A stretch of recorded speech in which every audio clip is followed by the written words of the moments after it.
press the bell icon on the YouTube app and never miss another update.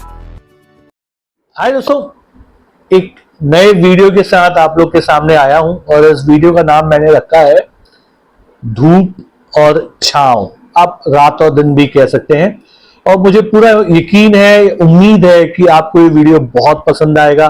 पसंद आए तो जरूर like कर दें, है ना, और इसको जरूर अपने दोस्तों के साथ, फैमिली के साथ शेयर करना। मुझे यकीन है कि आप जरूर शेयर करोगे, क्योंकि अगर वो स्टॉक मार्केट में काम नहीं भी करते हैं ना, तो भी ये वीडियो देख के उन्हें बहुत कुछ सीखने को मिलेगा। लाइफ को कुछ और अच्छे से आप समझ पाओगे, इस बात की गारंटी मैं आपको देता हूं। ठीक है, तो चलिए फटाफट शुरू करते हैं इस वीडियो को, जिसका टाइटल मैंने रखा है धूप और छांव, या आप कह लें रात या दिन। देखिए, प्रकृति जो है ये बहुत ही जबरदस्त चीज है।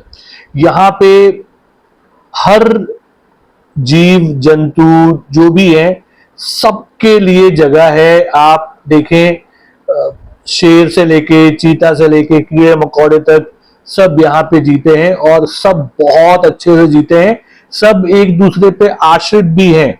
ऐसा नहीं कि अगर आप कोई स्पीसीज हटा देंगे तो बाकी स्पीसीज बहुत मजे में जिएंगे, उनको भी तकलीफ आ जाएगी।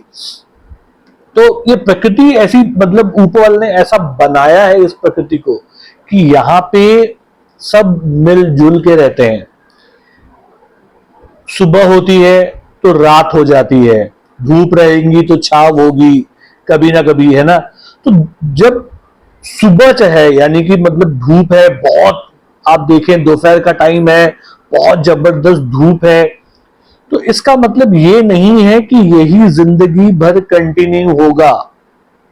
आने वाले टाइम में रात भी आएगी, सब जानते हैं, आप भी जानते हो, मैं भी जानता हूं। ये ऊपर वाले ने इस तरीके से बनाया है, ये जो प्रकृति की संरचना की गई है वो इस तरीके से की गई है। उसने अगर आपको खुशियां दी है तो उसी प्रपोर्शन में उसने आपको गम भी दिए हैं। ऐसा नहीं कि सिर्फ आप ही को दी है, सबको दिया है। चाहे वो अंबानी हो, टाटा हो, कुछ भी हो, उनके भी गम है, उनको भी प्रॉब्लम्स हैं, है ना। आपको ऐसा लगता होगा कि शायद उनके प्रॉब्लम, उनके भी बहुत बड़े बड़े प्रॉब्लम्स हैं जो वो आपके सामने शेयर नहीं करते। जैसे आपके प्रॉब्लम दुनिया को नहीं पता, उनके प्रॉब्लम दुनिया को नहीं पता। ऊपर वाले ने ऐसा बनाया है कि आप को कुछ दिया है तो कुछ आपसे ले लिया है ना। ऐसे ही जिंदगी चलती है, धूप और छांव, रात और दिन। अब इसमें से इतनी बड़ी बात क्या है, वही चीज देखिए समझाने के लिए मैं आज ये वीडियो बना रहा हूं। और इसका एक और दूसरा मकसद भी है कि मेरे परिवार वाले, मेरे आने वाली जनरेशन भी इस वीडियो को देख के कुछ सीख सके। अब जैसे मैंने कहा, धूप होगी तो छांव होगा, सुबह होगी तो रात होगी। तो इंसान को अपने पीक पे, जब वो बहुत अच्छा कर रहा हो किसी भी फील्ड में, चाहे वो स्टॉक मार्केट हो या कोई और भी फील्ड हो, उसको पहले से ही अपने बुरे की तैयारी करनी स्टार्ट कर देनी चाहिए। समझ रहे हो आप, नहीं समझ रहे हो? देखो, सुबह होता है तो रात होती है। आप रात को तो रोक नहीं सकते, दुनिया में कोई भी इंसान रात को रोक नहीं सकता भैया। आप चाहे कुछ भी कर लो, आप रात को नहीं रोक सकते। उसको आना है तो वो आएगा। आप पैदा हुए हो तो आपकी मृत्यु होनी है। चाहे आप कुछ भी कर लो, आप चाहे दंडवत प्रणाम कर लो, लेकिन आपकी मृत्यु होनी है। आपको बीमार होना ही है।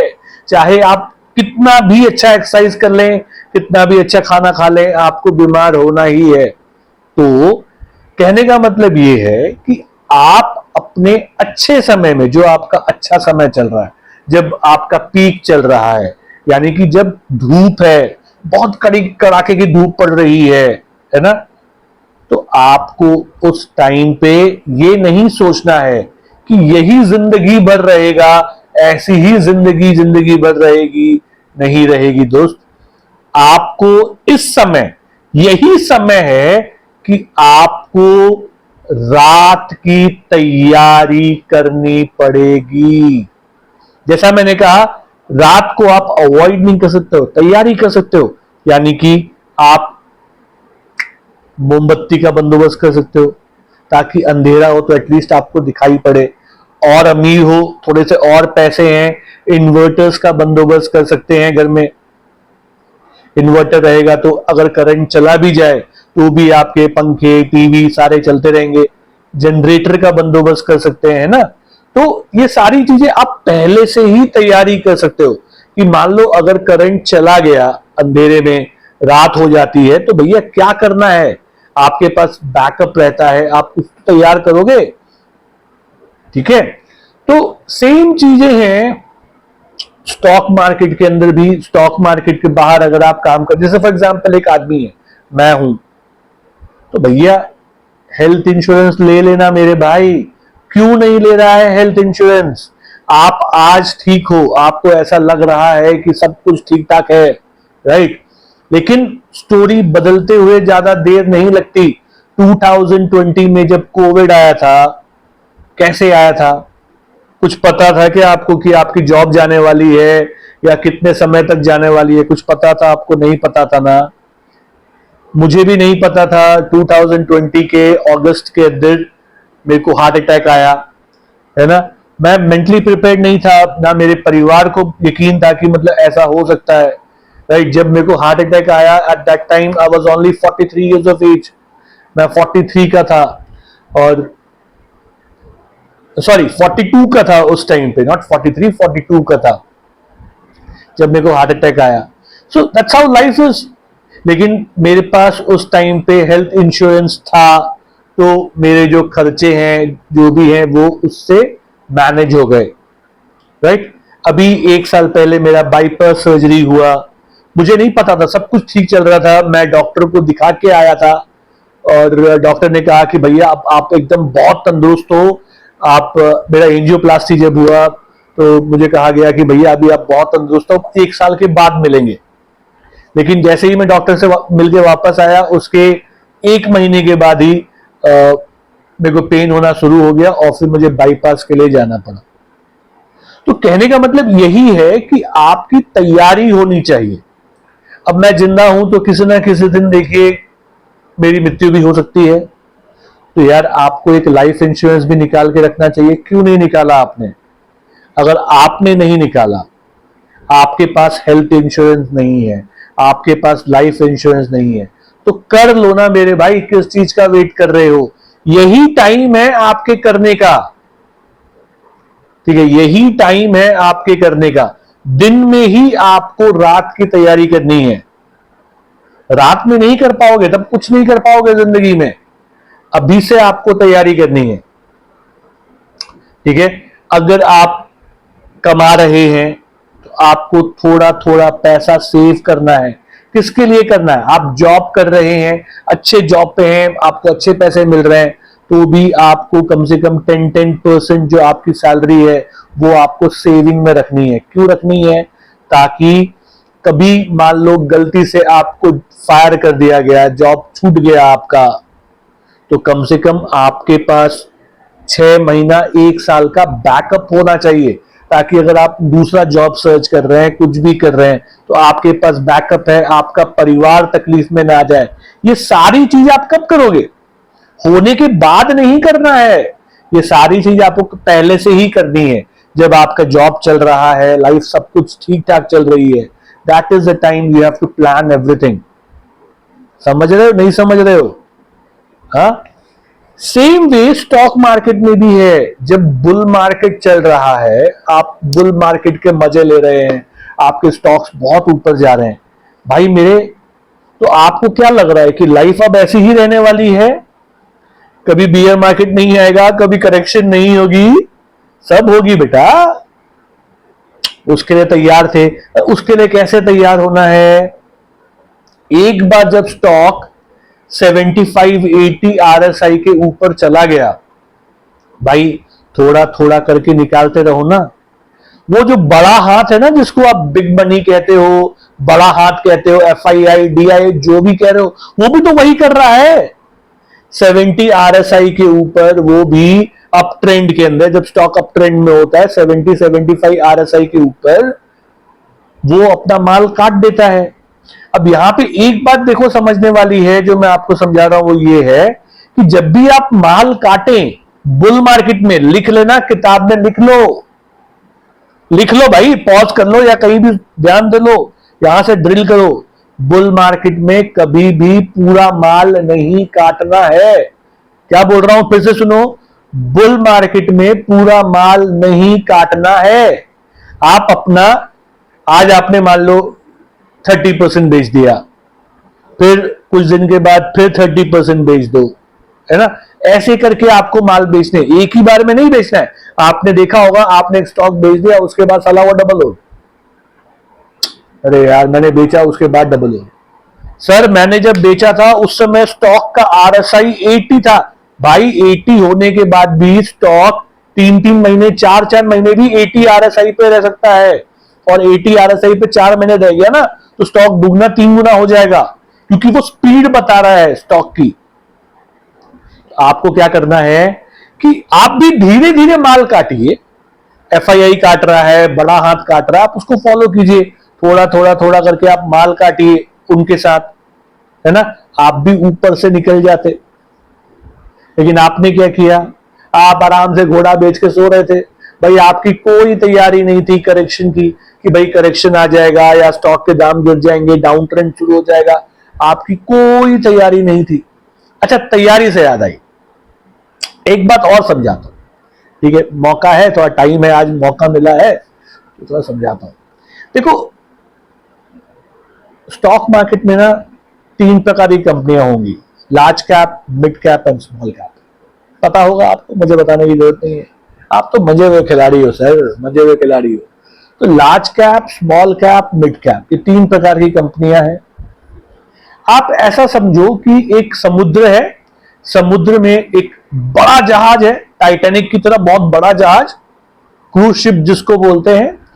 एक उससे थोड़ा छोटा, और एक वो जो छोटी मोटी मच्छी पकड़ने वाली बोट नहीं होती है, मच्छी पकड़ने वाली बोट, ये 3 बोट है समुद्र में। अब जब बड़ी लहर आएगी ना एक, तो सबसे पहले किसको लेके डूबेगी? छोटी वाली बोट को, जो मच्छी पकड़ने वाली बोट थी, सबसे पहले साला उसको लेके डूब जाएगी। उसके बाद जो थोड़ी उससे बड़ी है, उसको बहुत थप्पड़ लगेंगे, थपेड़े लगेंगे, है ना, उसके अंदर भी बहुत झटके लगेंगे। और जो सबसे बड़ी वाली है, उसको उतना ज्यादा इफेक्ट नहीं होगा, होगा तो उसको भी, क्योंकि बहुत बड़ी बड़ी लहरें आ रही है, लेकिन उसको उतनी ज्यादा तकलीफ नहीं होगी। सेम वे जब करेक्शन आता है, तो जो लार्ज कैप कंपनियां होती हैं, उनको उतना ज्यादा प्रॉब्लम नहीं होता।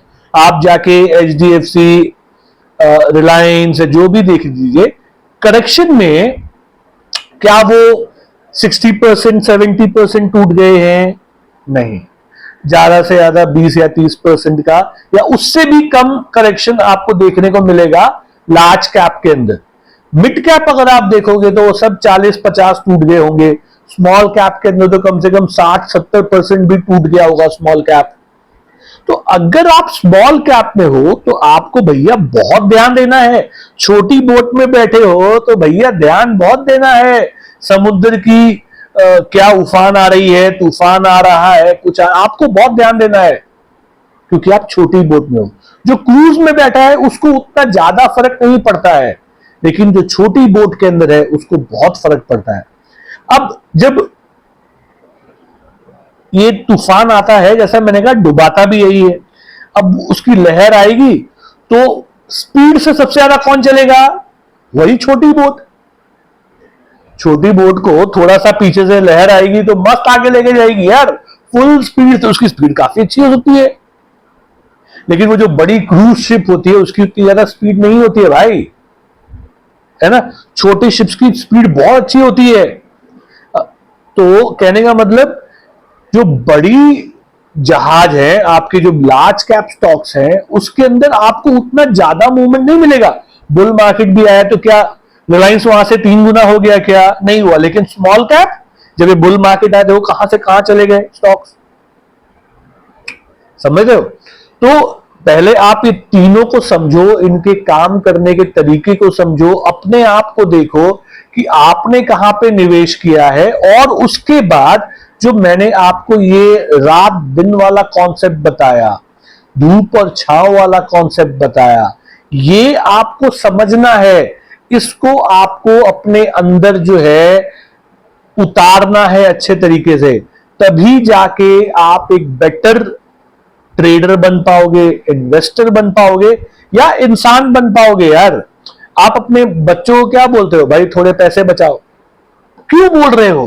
ताकि वो भी जब कोई बुरा टाइम आए तो उसके लिए पहले से तैयार रहे। ये चीज आपको भी तो करनी है मेरे भाई, ठीक है?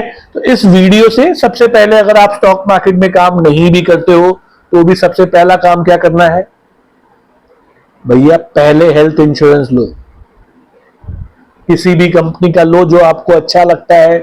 भाई लाइफ इंश्योरेंस लीजिए किसी भी कंपनी का जो आपको अच्छा लगता है। मैं यहां पे किसी को प्रमोट नहीं कर रहा हूं, करो ना, कृपया करके करें, है ना? मैं आप लोग से रिक्वेस्ट कर रहा हूं, भैया प्लीज करो, तैयारी करो, ठीक है? जब बुल मार्केट चले तो आपको तैयारी करनी है, धीरे धीरे माल काटना है। अभी देखिए मार्केट गिरा है, करेक्शन आया हुआ है, तो इसमें आपको ये देखना है कहां ऐसे, कितने ऐसे स्टॉक्स हैं जो मंथली टाइम फ्रेम पे, क्या बोल रहा हूं, मंथली टाइम फ्रेम पे 20 RSI या उसके नीचे हैं। ध्यान दो जरा एक बार, वहां पे एक ही बार में पैसे मत लगाओ, थोड़े थोड़े करके आप पैसे लगा सकते हो। अगर आपको चार्ट देखना नहीं आता है तो थोड़े थोड़े करके लगाइए, क्योंकि 20 RSI के निचले मंथली टाइम फ्रेम में मतलब क्या हो गया, बहुत ज्यादा ओवरसोल्ड है।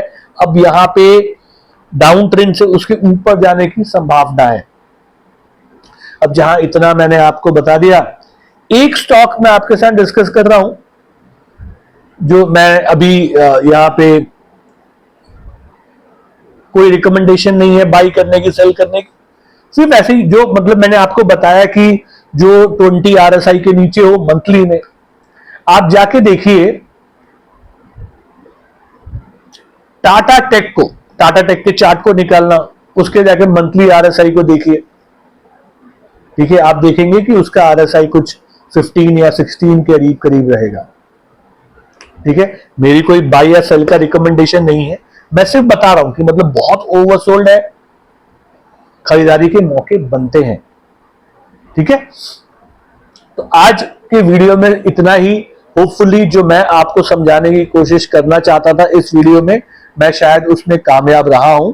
अगर मैं कामयाब रहा तो जरूर लाइक कीजिए और कमेंट बॉक्स में मुझे लिख के बताइएगा कि ये टॉपिक आपको कैसा लगा, सो दैट कुछ ऐसे ही अलग अलग टॉपिक जो है मैं आप लोग के लिए लेके आता रहूंगा, जिससे स्टॉक मार्केट के लोग को भी सीखने को मिले और एक साधारण आदमी को भी सीखने को मिले, ठीक है? तो आज के लिए इतना ही, फिर आप लोग से बहुत जल्दी मुलाकात होगी। तब तक के लिए सीखते रहिए, कमाते रहिए, खुश रहिए।